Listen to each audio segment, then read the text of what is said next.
Bismillahirrahmanirrahim. Assalamualaikum warahmatullahi wabarakatuh. Apa kabar anak Umi semuanya? Semoga selalu dalam keadaan sehat dan selalu dalam lindungan Allah Subhanahu wa taala. Baiklah anak-anak Umi, kita melanjutkan pelajaran fikih, dan sebelum belajar marilah kita berdoa bersama-sama. Bismillahirrahmanirrahim. Raditu billahi robba wa bil islami dina wa bi muhammadin nabiyya wa rasula. Rabbi zidni ilman warzuqni fahman. Baiklah anak-anak Umi, dibuka buku fikihnya halaman 9 tentang D macam-macam air dan pembagiannya. Nomor 1, air mutlak atau air tahir mutahhir, suci mensucikan, yaitu air yang masih asli, belum tercampur dengan sesuatu benda lain dan tidak terkena najis. Air mutlak ini hukumnya suci dan dapat menyucikan. Air yang suci dan mensucikan boleh untuk diminum dan sah apabila digunakan untuk mensucikan. Jadi air mutlak itu hukumnya suci dan dapat menyucikan. Jadi air yang turun dari langit dan keluar dari bumi itu suci, walaupun warnanya kuning, hitam, keruh ataupun hijau. Semua suci dan dapat mensucikan. Apa yang dimaksud suci dan dapat mensucikan itu?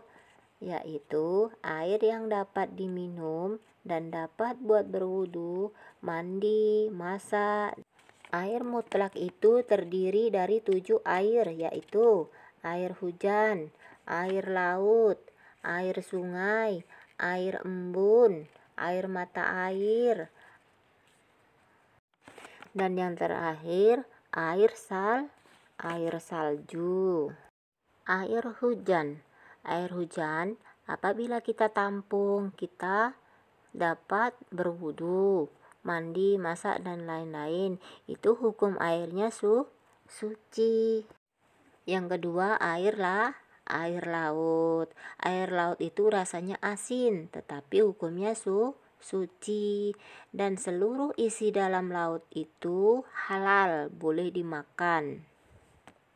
Yang ketiga air sungai. Air sungai itu hukumnya juga suci, dapat untuk mensucikan, walaupun kemasukan gajah, kerbau. Yang keempat air salju. Air salju juga suci dan dapat mensucikan. Air embun, air mata air, air sumur, semuanya suci. Selanjutnya dibuka halaman 10, nomor 2, air makruh.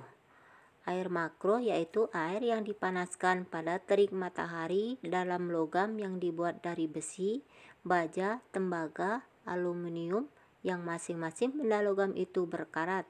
Air musammas seperti ini hukumnya makruh karena dikhawatirkan menimbulkan suatu penyakit, tetapi tidak makruh untuk pakaian, kecuali air yang terjemur di tanah seperti air sawah, air kolam, dan tempat-tempat yang bukan bejana yang memungkinkan berkarat. Nomor 3, air thohir ghairu mutahhir, suci tidak dapat menyucikan.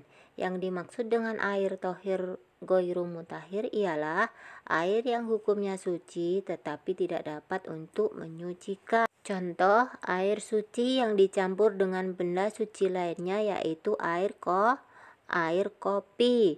Pada dasarnya airnya suci, diambil dari keran, direbus dan mendidih, dikasih gula, dikasih kopi menjadi air kopi. Air kopi bisa kita minum, airnya suci, kopinya suci, tetapi tidak bisa untuk mensucikan.